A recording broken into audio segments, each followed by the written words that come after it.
เหตุใดเราจึงรู้สึกยำเกรงเมื่อเราได้ยินชื่อเชคสเปียร์หากคุณถามฉันคำที่เขาใช้อย่าง dies และ douse และ therefore และ wherefore art thou อาจทำให้รู้สึกน่ารำคาญเล็กน้อยแต่คุณก็อาจแปลกใจว่าทำไมเชคสเปียร์จึงเป็นที่นิยมมากเหลือเกิน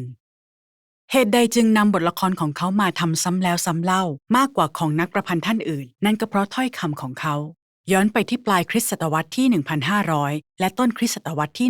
1,600 ถ้อยคำเป็นเครื่องมือที่ดีที่สุดที่มนุษย์มีและมีเรื่องให้พูดถึงมากมายอย่างไรก็ตามส่วนใหญ่จะเป็นเรื่องค่อนข้างเครียดคุณคงทราบเช่นเรื่องกาฬโรคเป็นต้นเชคสเปียร์ใช้คำเยอะมากความสำเร็จที่น่าประทับใจที่สุดอย่างหนึ่งคือการที่เชคสเปียร์ใช้ถ้อยคำเพื่อดูถูกหรือปรามาสซึ่งช่วยรวมผู้ชมเข้าไว้ด้วยกันไม่ว่าจะนั่งที่ใดคุณก็สามารถหัวเราะสิ่งที่เกิดขึ้นบนเวทีได้คำโดยเฉพาะบทพูดในฉากละครมักใช้เพื่อเหตุผลหลายอย่างได้แก่เพื่อสร้างอารมณ์ในฉากเพิ่มบรรยากาศและเพื่อพัฒนาความสัมพันธ์ระหว่างตัวละคร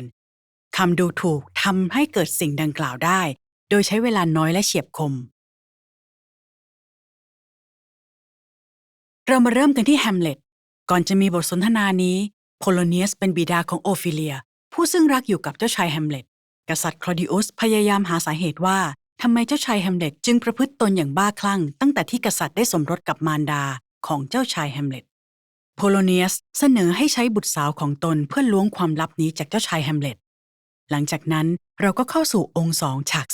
2โพโลเนียสท่านรู้จักข้าหรือไม่พระเจ้าข้าแฮมเล็ตรู้จักเป็นอย่างดีเจ้าคือคนเร่ขายปลาโพโลเนียสหาไม่ได้พระเจ้าข้าแฮมเล็ตถ้าเช่นนั้นข้าก็ขอให้ท่านเป็นบุรุษที่ซื่อสัตย์เวลานี้แม้คุณจะไม่รู้ว่าคนขายปลาหมายถึงอะไรคุณสามารถใช้คำใบ้ในบริบทบางอย่างได้ 1. โพโลเนียสตอบสนองในทางลบย่อมเป็นเรื่องแย่ 2. ปลามีกลิ่นคาวต้องเป็นเรื่องไม่ดีและ 3. คนขายของเร่ฟังแล้วไม่ใช่คำที่ดี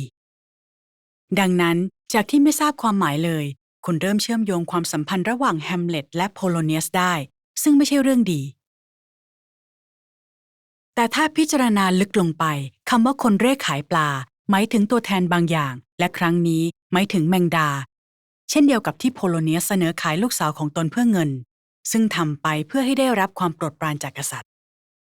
เหตุการณ์นี้ทำให้เห็นว่าแฮมเล็ตไม่ใช่คนบ้าคลั่งอย่างที่ตนอ้างและยังได้เน้นย้ำถึงความเกลียดชังระหว่างตัวละครทั้งสอง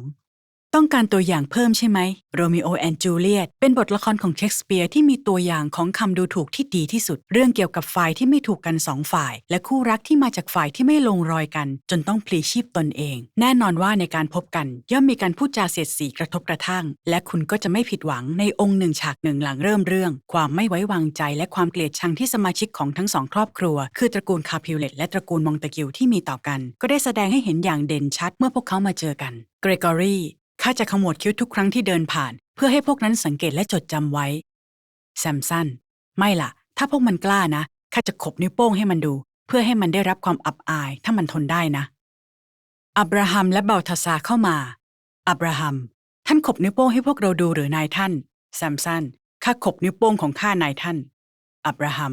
ท่านขบนิ้วโป้งให้พวกเราดูหรือนายท่านเอาล่ะการพัฒนานี้ช่วยให้เราเข้าใจอารมณ์หรือบุคลิกได้อย่างไรเรามาย่อยลงถึงเรื่องของการดูถูกก็แล้วกันทุกวันนี้การกัดนิ้วโป้งอาจไม่ใช่เรื่องใหญ่แต่แซมสันกล่าวเช่นนี้เพื่อดูถูกอีกฝ่ายถ้าพวกนั้นมองว่าเป็นการดูถูกก็จะเป็นการดูถูกจริงเรื่องนี้เริ่มแสดงให้เราเห็นถึงระดับความเกลียดชังระหว่างทั้งสองฝ่ายแม้กระทั่งคนรับใช้ซึ่งทำงานให้ทั้งสองตระกูล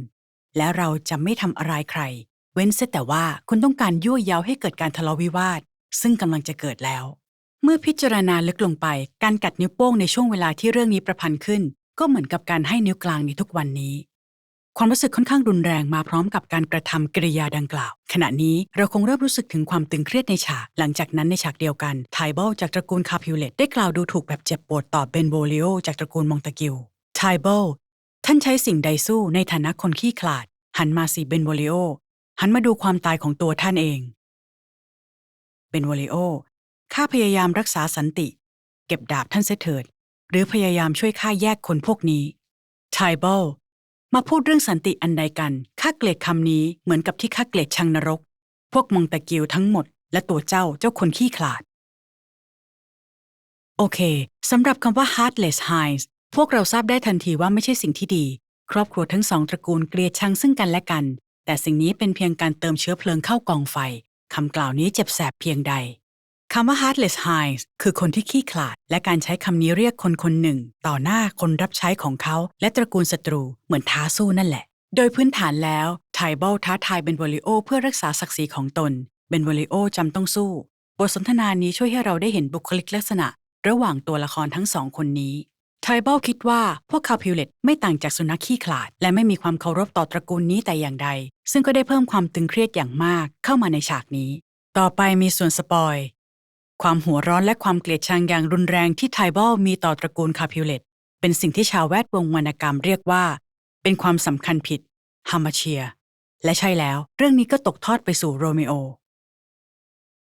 ดังนั้นเมื่อพิจารณาบทละครของเชคสเปียร์ลองหยุดและมองที่คำและบรรดาคำที่ใช้มักจะพยายามบอกบางสิ่งให้เราทราบ